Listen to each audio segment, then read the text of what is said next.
Hola, buenos días. Mi nombre es Enrique León García, estudiante de la Universidad La Mar en la carrera de médico cirujano y partero.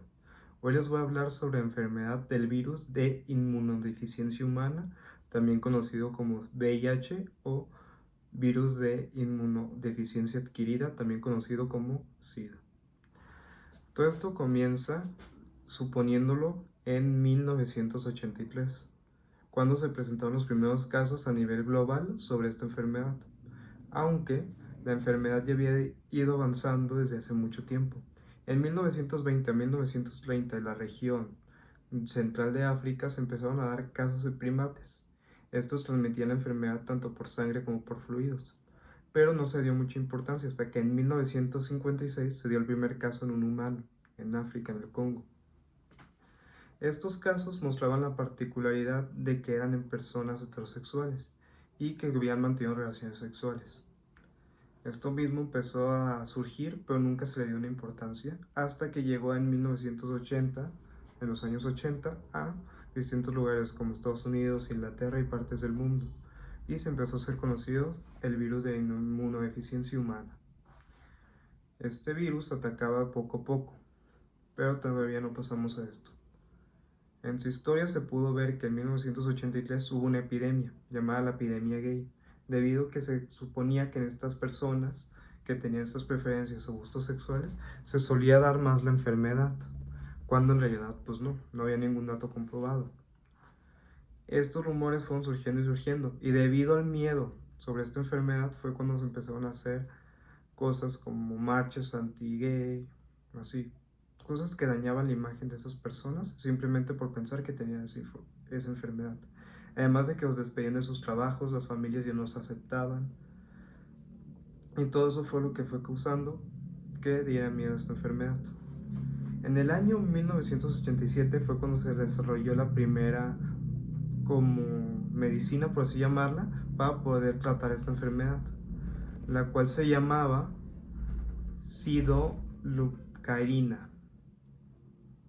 Este medicamento lo que hacía era que podía controlar los efectos de la enfermedad y hacer que ya no avanzara, de VIH quedarse a no convertirse en SIDA. Y esto surgió demasiado tarde, ya que ya había cobrado demasiadas vidas. Por ejemplo, el caso del cantante Freddie Mercury. Este cantante lo contrajo en 1984 y murió en el año 91. Cuando esto ocurre, pues se dan cuenta de lo que era esa enfermedad, de cómo podía llegar, debido a una neumonía que le dio el cantante. Pasando esto, los síntomas serían principalmente eso, unas enfermedades que pueden ser leves, podrían darte un daño mayor, derivado de que poco a poco se va presentando. No se presenta mucho hasta que se empieza a dar en inflamaciones en ganglios linfáticos que se podrían encontrar en la axila, cuello y abdomen.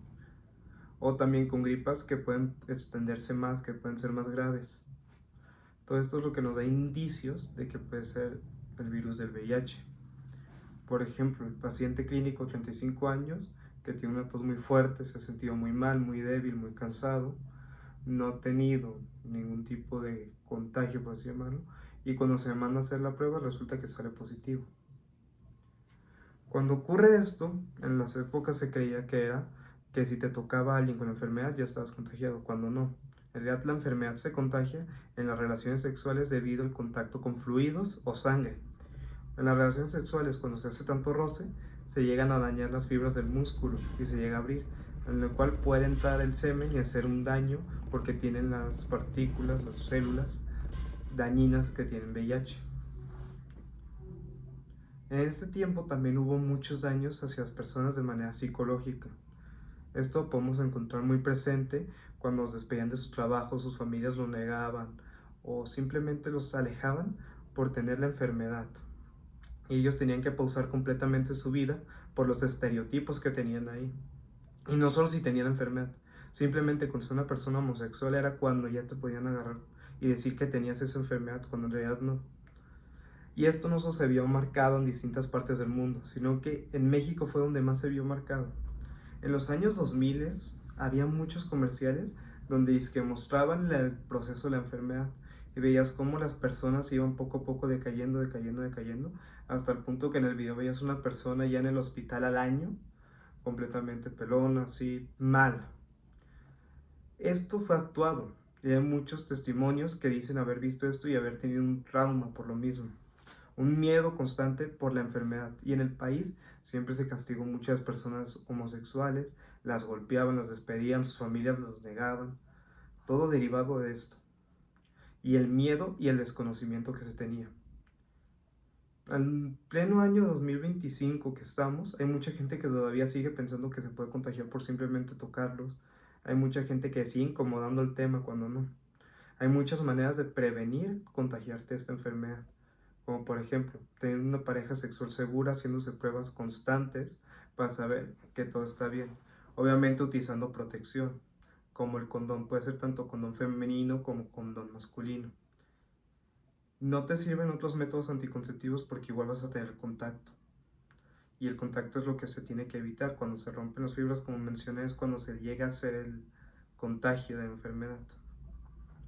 Hay muchas maneras de controlarlas actualmente y hasta hay formas de casi curarlas, derivado de lo mismo. La gente puede vivir muchos más años y ya no es como antes. Antes, cuando te daba esto y no había ninguna solución, tenías que vivir y poco a poco lo que llegaras a vivir. Pero ahorita ya tenemos muchas más formas. ¿Qué es lo que podemos hacer nosotros como personas para ayudar a esto, a que ya no se propague? Haciendo campañas, ayudando a las personas, informándolas sobre qué es lo que tienes de riesgo, cómo puedes protegerte, o simplemente cómo podemos ayudar a las personas para que esto ya no siga expandiéndose y cómo erradicar esta pandemia. También tenemos que apoyarlas debido a que las personas no sabemos por lo que estén pasando al momento de que se enteran del diagnóstico.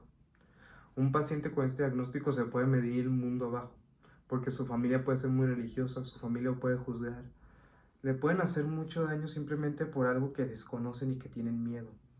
Y esto está mal, tenemos que ayudar a las personas, no simplemente dañarlas por prejuicios o cosas que no conocemos. Entonces sería apoyarlos con una ayuda psicológica para poder sobrellevar a la enfermedad. Una buena comunicación y una forma transparente de dar a conocer estos casos.